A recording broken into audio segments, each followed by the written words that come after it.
This is the X-Zone Radio TV show with Rob McConnell on the X-Zone Broadcast Network and our worldwide family of broadcast affiliates.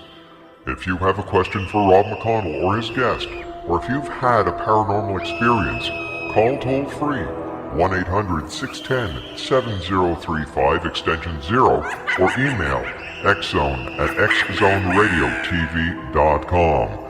On all social media sites, our one address is X-Zone Radio TV.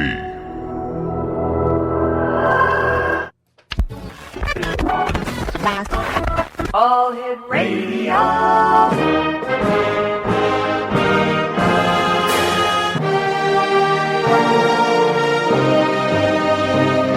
Welcome to the X-Zone, a place where fact is fiction and fiction is reality. Now, here's your host, Rob McConnell.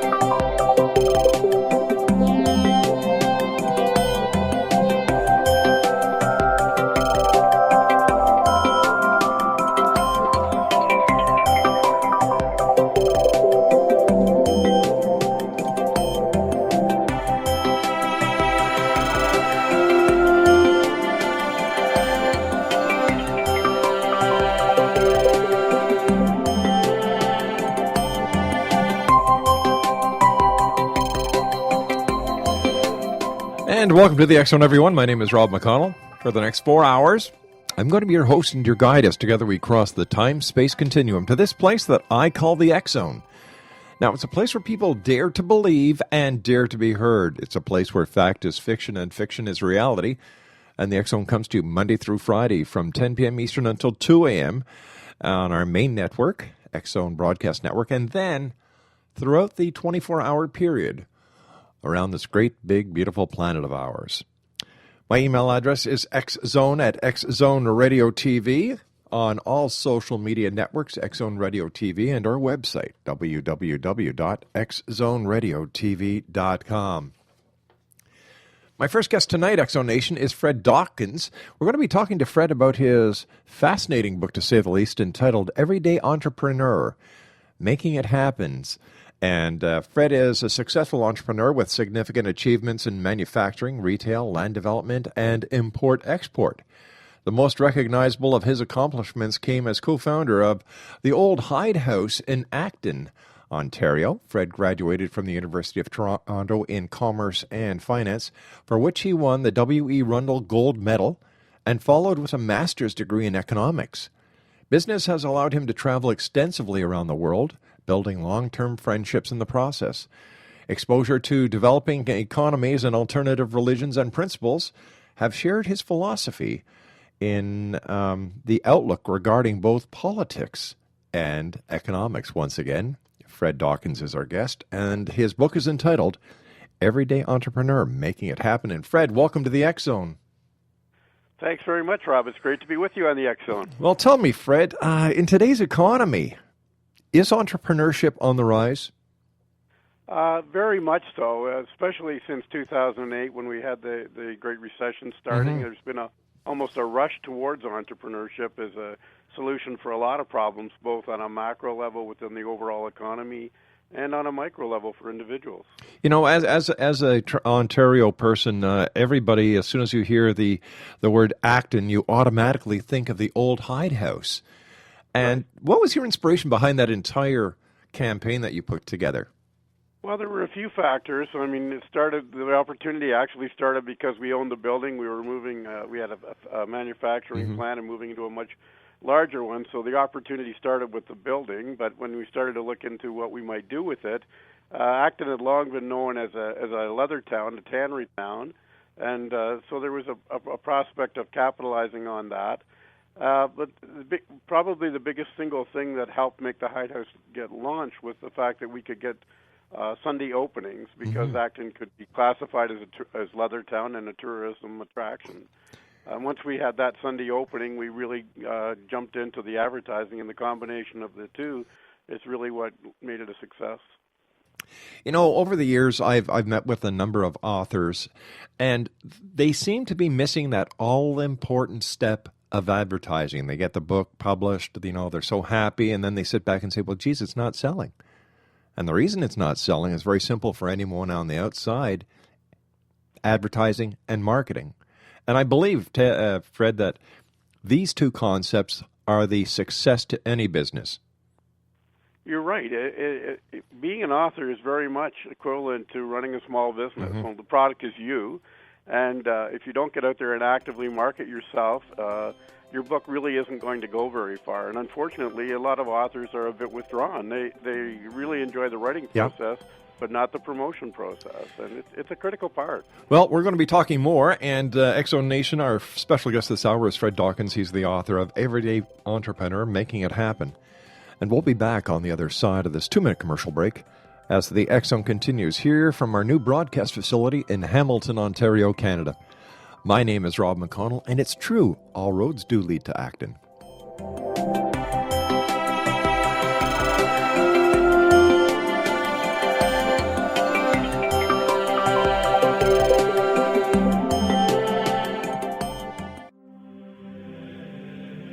Rob McConnell here, presenting an overview for Nicholas Paul Jennings, author of a fascinating book, Amen.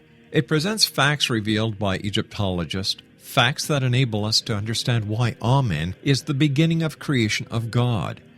It provides recommendations for religious leaders of the major religions to unify their beliefs and teach the Word of God. Love one another. Amen informs people how mankind conceived God. It was the Egyptians that developed the concepts of a soul, a hereafter, and Son of God. And finally, after the worship of many gods, they conceived the belief in one universal God, the maker of all there is. For more information, visit www.futureofgodamen.com. That's www.futureofgodamen.com.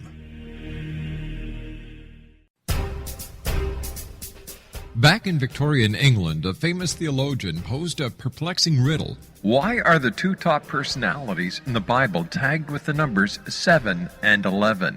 Academics agree the answer is found in the stunning discovery of a hitherto secret Bible structure explained in a new book called The Genesis Grid. The discovery is so simple that preschool children could illustrate it.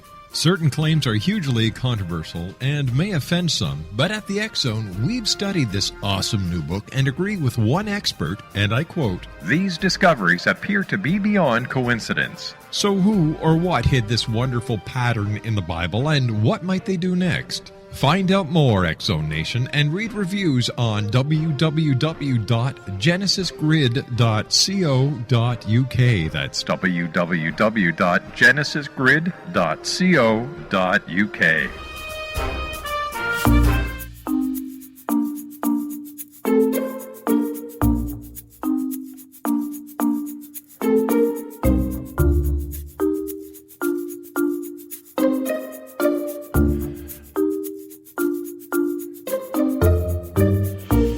X-Zone Nation, we're talking to Fred Dawkins. He's the author of Everyday Entrepreneur, Making It Happen. His website is www.fcdawkins.com.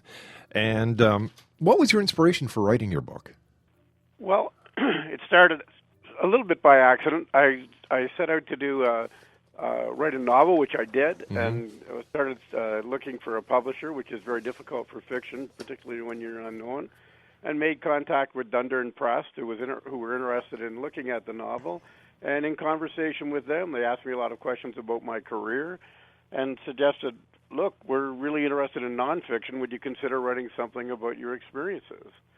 I thought on that for a while. Why would anyone want to know about my experiences? And I'd always been interested in David Chilton's book, The Wealthy Barber. I really liked the approach that he took.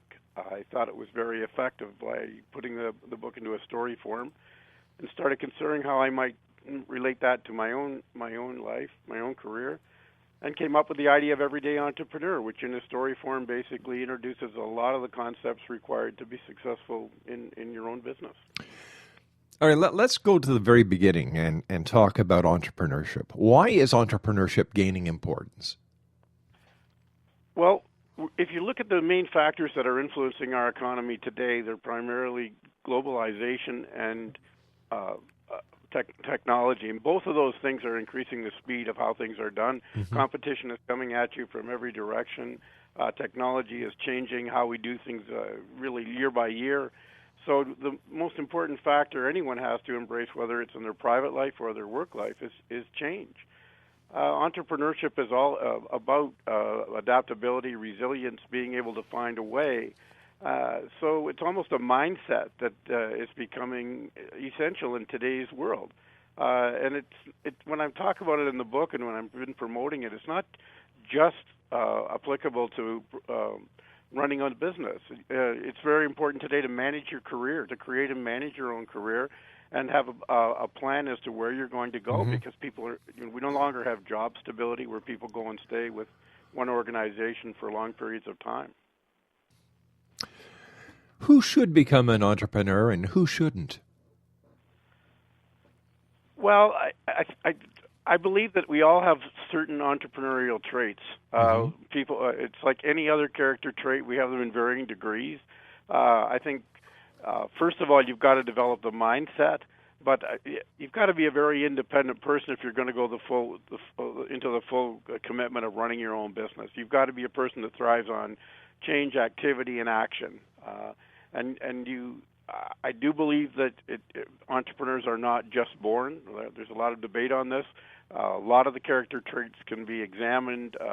It's a philosophy that can be embraced. So I think many more people can go into entrepreneurship than feel that they can. It's one of the main ideas I like to get across in the book is that entrepreneurship is for more people than realize it, and in today's environment, it's more important than ever before. What would you say your main goal in writing your book, Everyday Entrepreneur, is? To get people better prepared. So many people jump into it just on the basis of an idea. Yeah. They haven't really considered what it means to be on your own, to be an entrepreneur. So there's the philosophy or mindset of being an entrepreneur. There's the personal aspect of what is it really going to mean to your life. And most important, there's a lot of fundamental business issues that people aren't prepared for. So the book is really intended to prepare people better. And it's not a textbook or a how-to book. No, it's a great book, and it's an easy book to read. I've got it right here, and it's not one of those books that you pick up and you go through the first paragraph and you say, oh, my God, how many more pages? It's an easy read. It is. Thank you. My pleasure. Thank you. Question. Do you believe that wannabe entrepreneurs expect it to be an overnight success and they get out of the game too soon?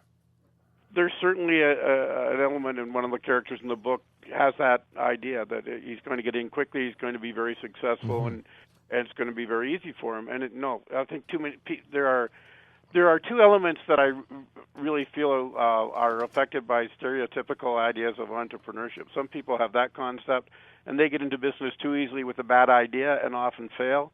There's an awful lot of other people that are risk averse, that feel that entrepreneurship is all about taking reckless risk, and that keeps them from pursuing good ideas. So I'm trying to maybe slow down some of those gamblers and encourage some of those people that have the ability and the ideas, but just maybe are a little bit afraid to take the chance.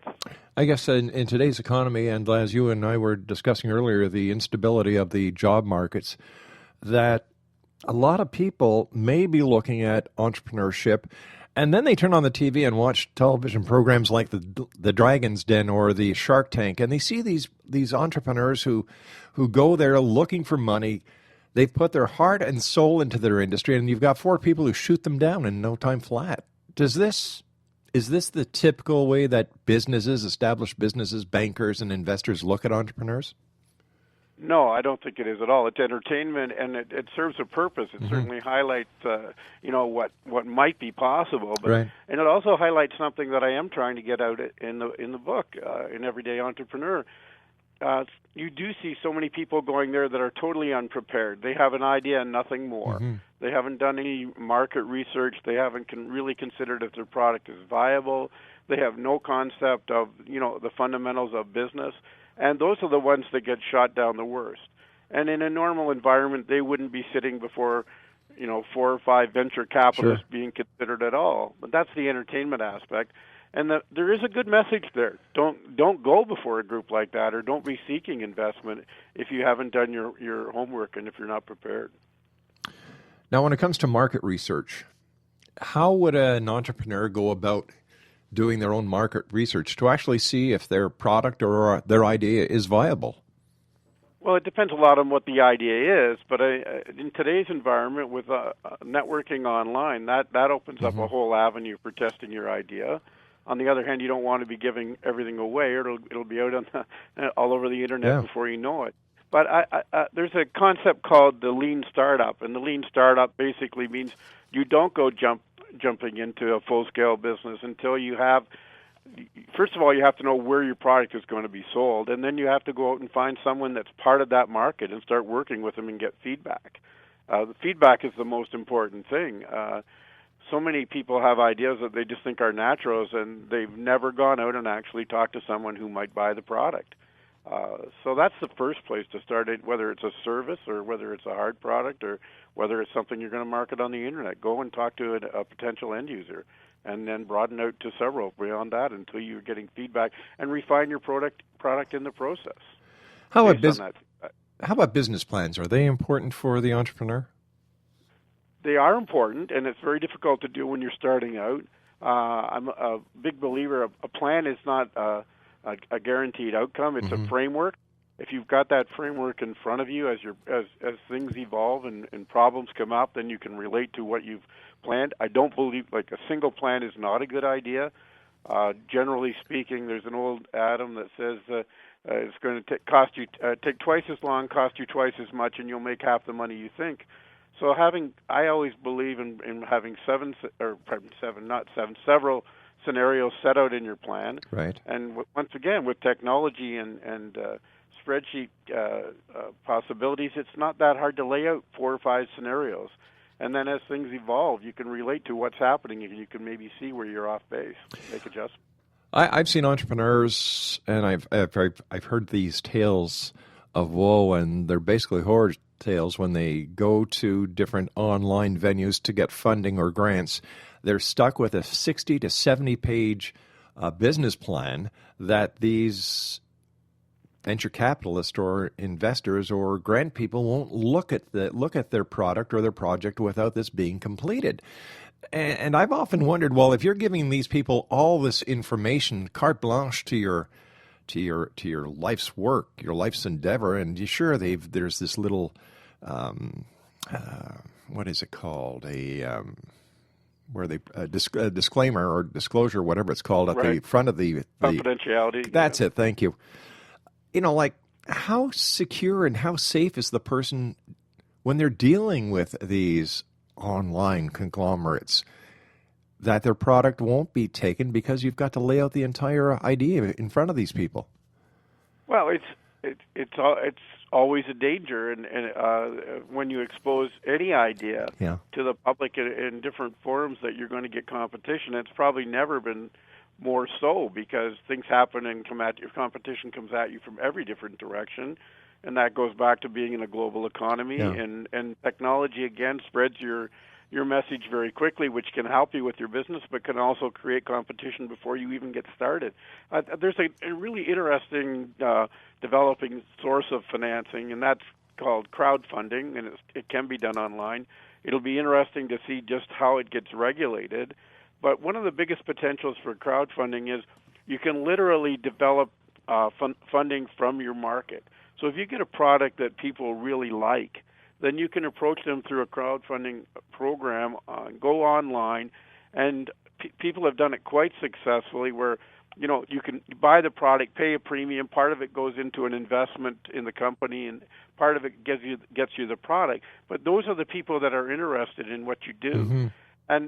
And that, for the last 20 to 30 years, small business has had difficulty getting funding. Right. And so much of the venture capital idea comes from the technology industry.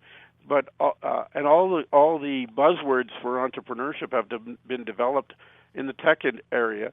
But the traditional economy can't live up to those same standards. Like in tech, you take really large chances with a very big upside, and venture capital comes into play, and they'll get enormous returns, but maybe only 2 or maybe even 1 out of 10 will succeed.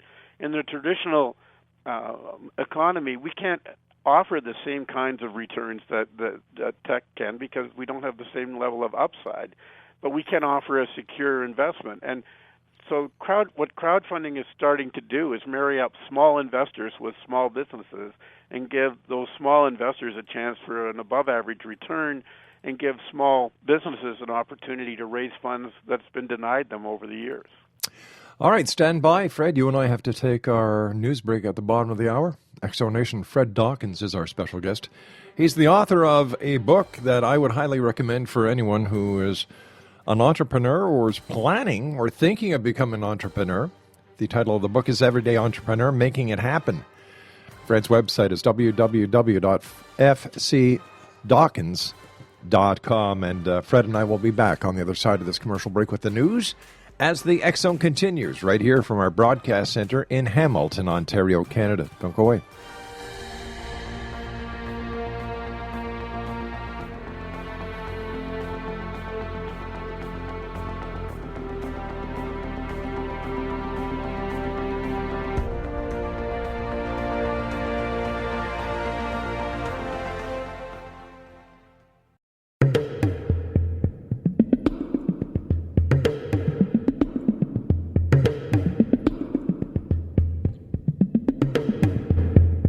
A witch doctor's power and his ancient tribal ways cruelly collide with the force and authority of modern Africa. Africa is viewed through myriad eyes. You will never forget these characters. A young girl forced to endure a painful, cruel, and antiquated tribal custom. The sole survivor of a vicious tribal massacre. A nun who endures physical assault that compels her to question her faith. A deprived, disadvantaged schoolgirl who is infected with HIV. The translucent soul of a murdered friend. Welcome to Africa's Unfinished Symphony.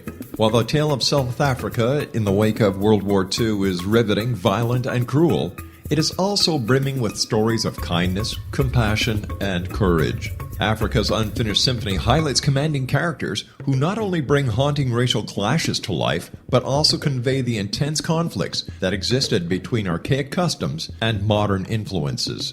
You will be captivated as you follow the convoluted path of Farida of the ancients battling to become Bertha of the modern world. But are the outcomes of her struggle the best results for her and her beloved Africa? Africa's Unfinished Symphony will immerse you in historic African themes that will jolt you out of complacency and into compassion. For more information on how you can get your very own copy of Africa's Unfinished Symphony, visit www.luciamann.com. That's www.luciamann.com.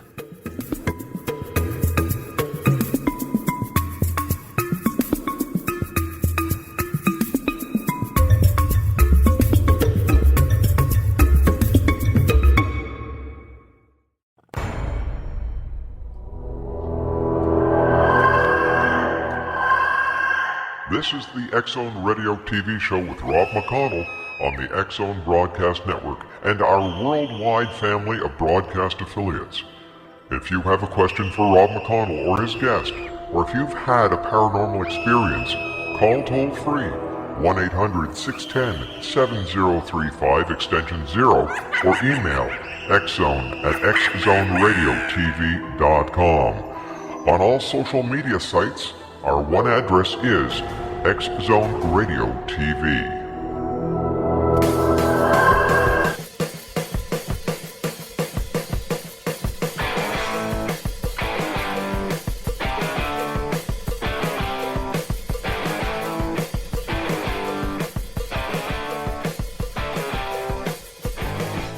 Exonation, the topic this hour is entrepreneurship. Our special guest is Fred Dawkins. He's the author of Everyday Entrepreneur, Making It Happen, and his website is www.fcdawkins.com. First of all, Fred, thanks very much for joining us. Great having you with us. I love your book, and I love what you're doing.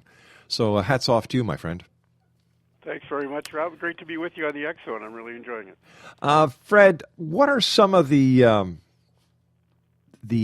needs and rules for entrepreneurships in today's society? Well, there's a new term for entrepreneurs that have come out, and I think it's reflective of the fact that there's more openness to the concept, and that's called disruptors. And disruptors are basically people that come out and challenge the status quo. And they haven't been very welcome in government and even in big business. Government is more or less a culture of bureaucracy. Mm-hmm. Big business is a culture of control. And neither of those things are that welcoming to people that are disruptors and come in and really challenge the status quo. But with all the change that's going on and the speed of change in the world, all of a sudden the business model that we've been working on for the last 50 years, which has been to create executives in bigger businesses, isn't as applicable as we all thought. And now we need to be able to move quickly, to adapt, to be resilient, to come up with new ideas. So there's a welcoming need for what we still call entrepreneurship in just about every aspect of the economy. And from an individual point of view, we're in an era where job stability has more or less disappeared. The old idea that you would come and work for an entity for your entire career just doesn't happen. People now plan on changing jobs 4, 5, 6 times during their lifespan. And on top of that, we have also a growing wealth discrepancy where the highly successful are doing extremely well, but the middle class is really struggling and shrinking back down. And entrepreneurship offers you that upward mobility that you may otherwise be denied. So on a business level, on a government level, and on an individual level, there's a lot of opportunity to become an entrepreneur or to start thinking like one. What makes your book, The Everyday Entrepreneur, more appealing to such a broad audience? Well, first, the subject matter is of general interest, so that helps. But I think what makes the book work better is the fact that it's written as a narrative. Mm-hmm. It's not a textbook. It's not a how-to book. It's written in the form of a story with characters that people seem to be able to relate well to. It becomes a shared experience. And, it's 45 years of research as an entrepreneur that's gone into that book. So many anecdotes that I think people relate well to, that they either have experienced or themselves or seen someone else experience. And by the time you read the book, the best compliment I had came from Terry Fallis. Terry Fallis has written a very successful book called The Best Laid Plans. In fact, CBC is making a mini-series of it. And I came in contact with him when I was trying to get published. And he read Everyday Entrepreneur, and at the end, he did give me an endorsement for which I'm grateful, and basically said, you don't realize until the end of the story how much you've learned. And that's a great compliment. And that's what I was trying to achieve, and I think it is what makes the book appeal to a wide range of people. Speaking about a wide range of people, how does the Everyday Entrepreneur promote thinking globally? And why is thinking globally important for small businesses today? Well, the two things I mentioned, globalization and technology, are the biggest factors. We live in a global world, which means you've got to compete with people all over the world. And if you're not well informed and out participating within that environment, right now in Canada, for example, only 7% of businesses do any exporting. We need to increase that, which means getting involved. Small business tends to think that, well, that's not possible for them. But it is, because I draw an analogy in the book between India and China. China is very focused on the American market and very large-scale production, and it's difficult for a small business person to deal effectively in that market right now. That may change. India, on the other hand, is built with small and medium-sized companies. It's a very entrepreneurial country, and it's quite possible to find like-minded people in small and medium-sized businesses looking to network with you here in Canada or in the U.S., and so there is opportunity, and small business needs to start embracing that. The reason the book helps deal with that a little bit is my first business was manufacturing. I was in the leather industry, and we did deal internationally. We dealt in, I guess, around 16 countries altogether, either selling or buying. And I had a lot of experience early on in dealing internationally, and I bring a number of anecdotes into the book that I think will help people get started in that area. You know, you said the word small business, and I was wondering if the word small business or the connotation of the small business actually plays a psychological block on many entrepreneurs. You mean the idea that just the word small Yeah, itself? Or exactly. It may be. I mean, we could use the word independent business, and people would feel more comfortable with it, and it's certainly applicable. A lot of quote small businesses turn into huge businesses. I mean, that's still where a lot of growth comes in our economy, a lot of job creation. You know, big businesses generally don't start as large businesses. Most of them started in the same way as any other small business and just grew. Yeah. It's like the housing market. You know, if the housing market gets too high and the cost of an entry-level house becomes too great, the whole market collapses. If we don't have small business generation, then, you know, we don't have anything sustaining the economy in the long run. We have to have those startups. And today, where big business is, in my opinion, almost too large, I mean, too big to fail probably almost means too big to succeed, they rely heavily on growth through acquisition. And that acquisition and some of the dynamics of their companies are coming from small startups that grow into significant businesses. I was wondering if you could tell me what the Creative Destruction Lab at Rotman School of Management is and why you became involved with it. Well, I became involved to some degree through the book. I approached A.J. Agrawal at Rotman School about reading my book with a view to giving me an endorsement. And as I got to know him, I found out he's a very entrepreneurial professor himself, a very dynamic personality. And one of the programs that he started at Rotman School is the Creative Destruction Lab. It's focused on taking innovative ideas, basically from ground zero, and turning them getting them to market within a year's time. And the exciting part about it for me is it's very much focused on keeping the best and most brilliant people here starting businesses in Canada. I don't know if many of your listeners would realize this, but over 350,000 Canadians work in Silicon Valley. That's 1% of our population, and it's a much higher percentage of our intellectual capital. So keeping our talent here is very important. And right now there's a worldwide war on for talent. People are recognizing the need for entrepreneurs and very talented innovators. And most countries have policies trying to attract people to come into their economy. Canada has one now. We've recently changed a visa program that allows a fast tracking for an entrepreneur who can get a Canadian venture capitalist to invest in his business. He'll get a visa much more quickly, he or she. And also, there's a path to citizenship down the road. So the whole world is out there looking for innovators and entrepreneurs to help lead their economy. Wouldn't it be more beneficial to the government to deal with Canadians first before looking outside for outside people? For example, if the Canadian government gave breaks, cuts, grants, whatever to Canadian entrepreneurs, they wouldn't have to go out and seek entrepreneurs to bring into Canada and then give them a fast track to the Canadian way of life. As a Canadian, I find that appalling. Well, I think the government can help, but there's a lot more to it than that. One of the reasons Silicon Valley attracts so much talent is because it's this tremendous ecosystem and support system for those kind of tech businesses. And I think we're things like the Creative Destruction Lab and some of the initiatives taken at Waterloo, like Velocity, and they're now trying to develop a concept called the Quantum Valley to try to create an ecosystem that fosters entrepreneurship. And that's what we really need. I mean, to put out some grants and so on really won't be that effective until we build up the support system that's going to work. And that's where I'd like to see government helping with that rather than putting out particular tax incentives for individuals or individual companies.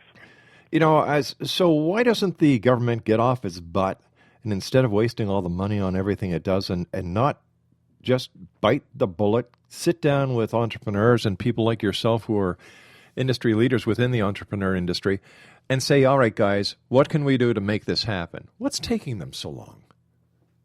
Well, there's a whole culture of bureaucracy that I mentioned earlier that it takes a long time to bring about change, and yet we're in a world that requires change, almost day by day. So It's a tough nut to crack, but I mean, there's got to be a change in philosophy. It's why I believe we do need disruptors or entrepreneurs within government and within larger businesses.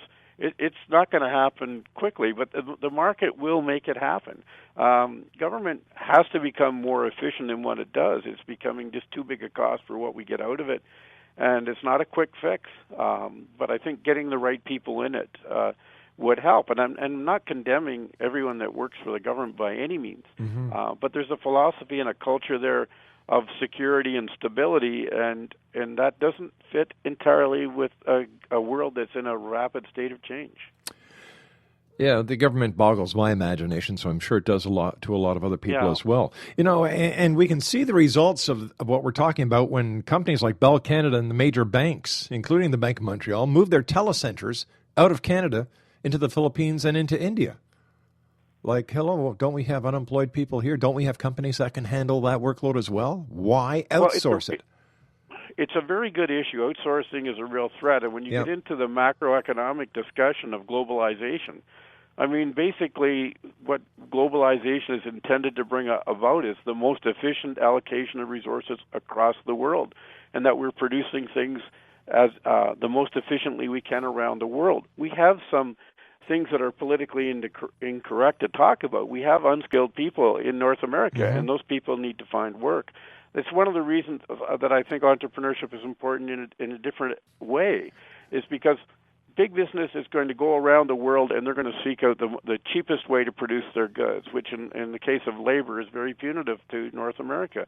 But entrepreneurs are more local in their thinking. And if you look at, say, a city like Detroit, which has really been trashed over the last few years, but there are entrepreneurs now starting to go in there because labor is cheaper, real estate is cheaper, and that means there are opportunities. And so entrepreneurs will find those they will invest locally and help deal with those, what I call comparative disadvantages, and create jobs, whereas big business and government will not. So it's not that entrepreneurs are the answer to absolutely everything, but their natural instincts are going to deal with the major problems we're dealing with today, with things like comparative disadvantages, things like rapid change. And it's why it's so important, from my perspective, to help get that mindset out there, that mindset of finding opportunity and of being so determined to find a way to make it work. Those two things are the crowning things for entrepreneurship for me. You know, the entrepreneur is the person who doesn't look at the white keys on a piano, doesn't look at the black keys of the piano, but figures out how to make money on the cracks. It's not all about the money, but it's about making things happen. You know, entrepreneurs are problem solvers by nature.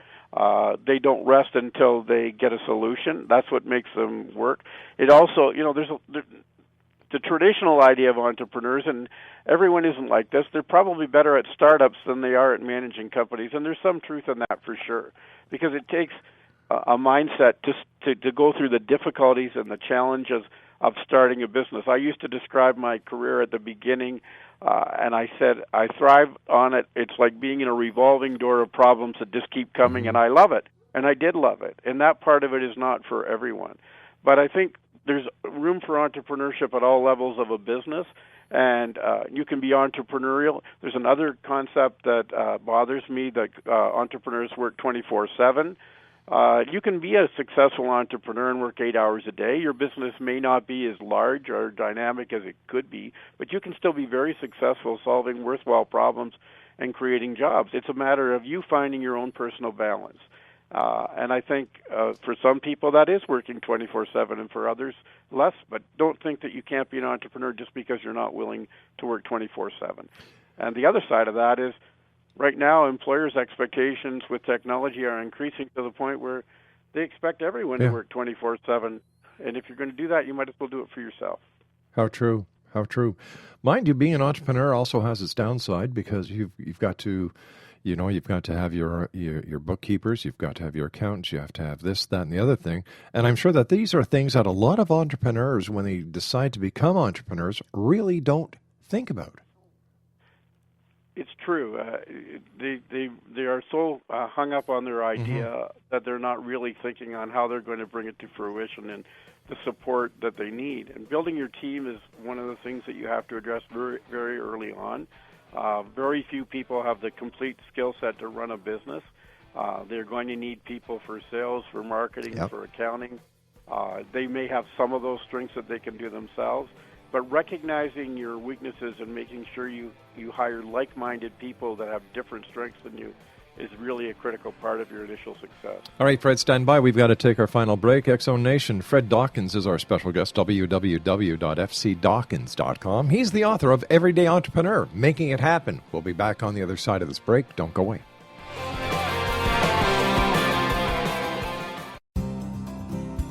I'm William S. Peckham. If you enjoy a good mystery with a touch of the paranormal, then you'll love my novel, From Out of the Woodwork. It's the story of a young Toronto contractor, Sean Kennedy, who buys derelict homes, guts them, and turns them into multifamily dwellings. Slums just waiting to happen. When Sean buys 29 Livery Lane, the house fights back. Former owners unexpectedly come out of the woodwork as he starts the destruction. The apparitions come to him when he touches old books, reads hidden letters, rummages through old boxes, finds a locket, or reads a discovered manuscript of a murder mystery. From Out of the Woodwork will take you from 1899 to the horror of the World Trade Center, September 11, 2001. Check out From Out of the Woodwork on my website, www.williamspeckham.com.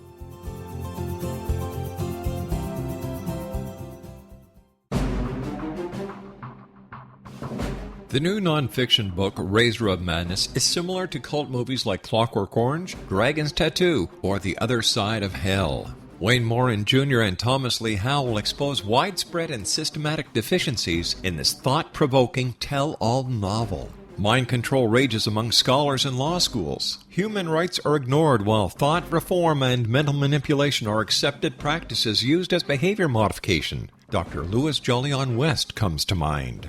Media and public scrutiny shows that United States mental hospitals are in fact destructive murder industries.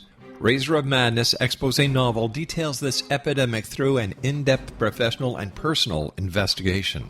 For decades there has been a revolving door policy that still releases killers and pedophiles back into society. The maestro of mind control continues to haunt America to this very day. Razor of Madness is available in paperback or as a downloadable ebook at Amazon.com.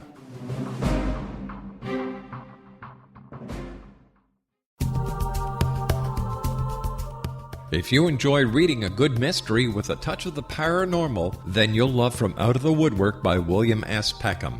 Sean Kennedy, a Toronto contractor, buys derelict houses, guts them, and turns them into multifamily dwellings. When Sean buys 29 Livery Lane, a century house in ruins, and starts the renovation, the house fights back.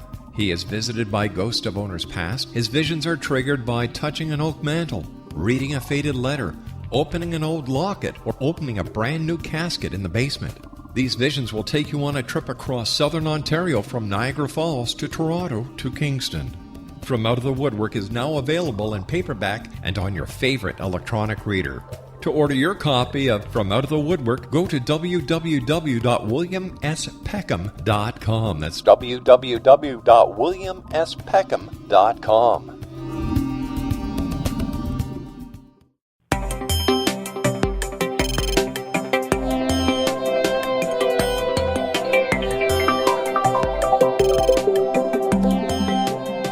Welcome back, everyone. Before we get back to our guest of this hour, Fred Dawkins, I'd just like to remind you that the X-Chronicles newspaper will be hitting the newsstands next week.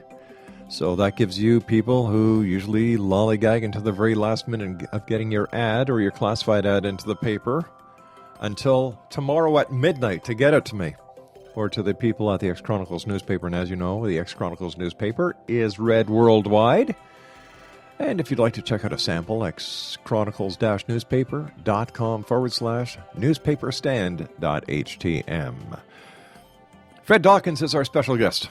www.fcdawkins.com. He's the author of Everyday Entrepreneur, Making It Happen. And first of all, Fred, thank you so much for coming on the show. This is a topic that more people need to talk about. And, man, I'm glad you did what you did.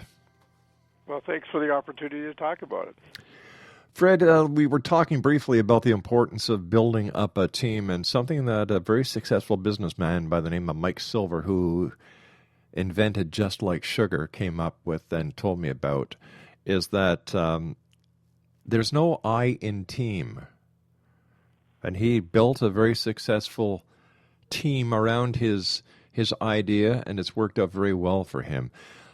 Some of the horror stories I hear from independent entrepreneurs who just haven't thought things out as clearly as Mike did is that they just can't seem to get a team assembled to help them. What's the best way, in your experience, to build a team? Well, right now we're probably in the best environment for finding talent and people that will fit with your team than we've been in a long time. Especially young people are having a hard time getting started. But the ingredients, because bearing in mind that you're in a startup phase, you probably need to build a team that's a little bit different than you might build if you were building a mature business.